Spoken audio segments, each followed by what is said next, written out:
Like, what are some of these factors in memory theory? So maybe you can just pick one that you find super interesting and you can just think about it. Yeah. Yeah. So in terms of the stuff of memories generally has been discussed, but not with respect to Jesus' resurrection. So one would be the constructive nature of memory. This is to say that not all philosophers and psychologists of memory think that memory is constructive, though I'd say the majority do nowadays.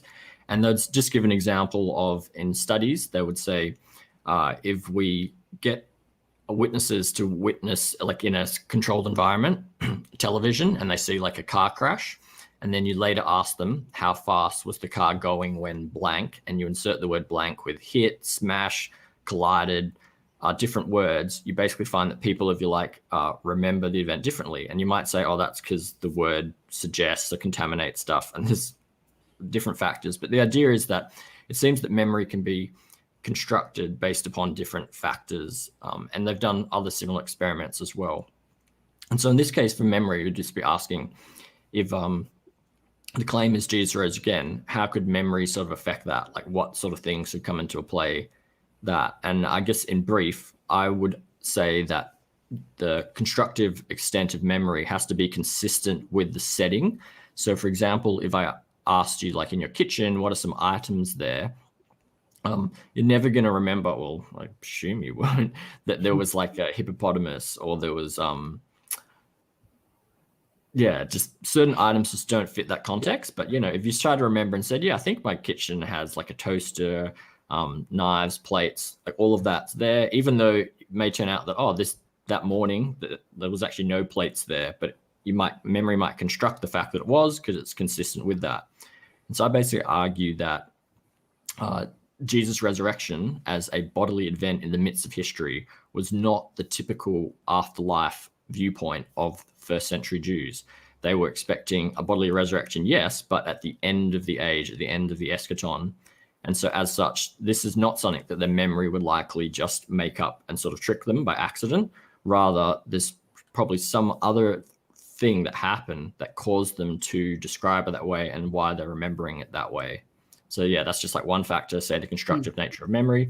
And I'm saying before we get into so I just wanted to like kind of like make sure I'm like tracking this right, because I think this is super cool. It's still cool even if I'm like totally misunderstanding you. But like it's like when we're thinking about like constructive memory, it's like I'm thinking about like Paul here in 1 Corinthians, like he's walking around persecuting the Christians. He doesn't have like in his like background knowledge this belief that like there's going to be this Messiah in the middle of the ages that's going to rise again. Like this isn't in Paul's background knowledge.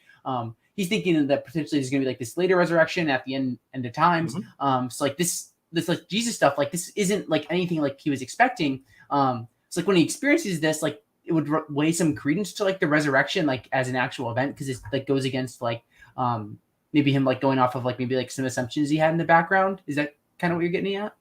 Yeah, that's basically what I'm trying to say. Like they weren't expecting, particularly Paul then. Yeah, he wasn't expecting anyone to sort of be raised, let alone Jesus, who he wouldn't have seen as the Messiah sort of thing. Rather, he was likely accursed by God.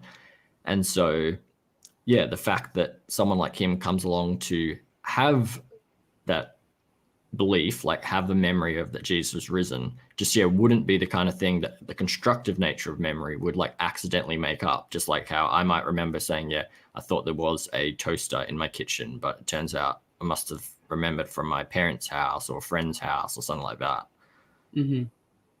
Yeah, that's super cool. Do you have anything else you want to add with regards to like this constructive like theory of memory, or do you want to move on to another factor?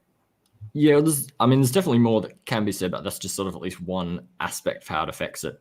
So in terms of my dissertation, I guess most people have sort of big ambitions and stuff gets removed. So I've had a few stuff removed, one of which I would consider all the different logical possibilities for Jesus' resurrection, such as and Andrew Loke's work on this, I think, is really logical and a good way of describing it. But so, I've said, I think 1 Corinthians teaches the view that Paul believes Jesus rose bodily, but some people say, like, oh, you've misread it. And so I still thought, it's worthwhile considering what would memory mean for the other interpretations of Jesus' resurrection. And so this includes things like the disciples didn't see anything, but they lied. The disciples saw something, but it was intermental. the disciples saw, and the third option then would be the disciples saw something and then it was extra mental, but it wasn't actually Jesus. It was like mistaken identity. The fourth one would be the disciples saw something, it's extra mental. It was Jesus, but he didn't actually die on the cross. He just swooned or fainted. And then I forget what number we're up to now, but like the fifth one, I think, is disciples saw something. It was extra mental. It's out of their mind. It was Jesus. He really had died, but he just rose naturally from some sort of natural abnormality. And then the last option would be, I think, the seventh one, that Jesus died. That the disciples saw something. It was extra mental. It was Jesus. He had died and he'd been raised supernaturally. Yeah, which I think is what the Gospels and Paul teaches, that God raised Jesus. That's the explanation they give. And sorry, the point I'm bringing that up is to say that also it's worth considering what would memory mean for these other explanations. So if you say memory is constructive, like how would that affect the idea that disciples lied, hallucinated, and stuff like that? And by and large, there's several theories there. So I think the objective visions theory actually fares similar to the resurrection hypothesis. And I almost need to define that because there's different ways people define an objective vision.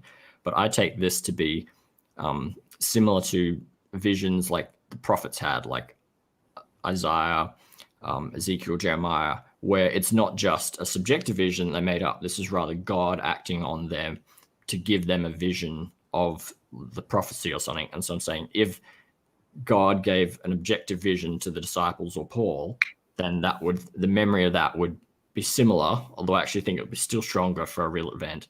But for all the other viewpoints, I actually think memory makes it less probable. It's like constructive nature of memory to your lying, for instance, is likely to ravage havoc. If you've told other lies, it's likely you could confuse that. Unlike a bodily resurrection is a unique thing that's not likely to get confused with other memories because it's just not something that happens. You don't see resurrections every day. Yeah, unfortunately, lying for most of us is more than once in a lifetime event and things like that. So I think these other views of Jesus' resurrection, memory tends to do more damage. It makes them less likely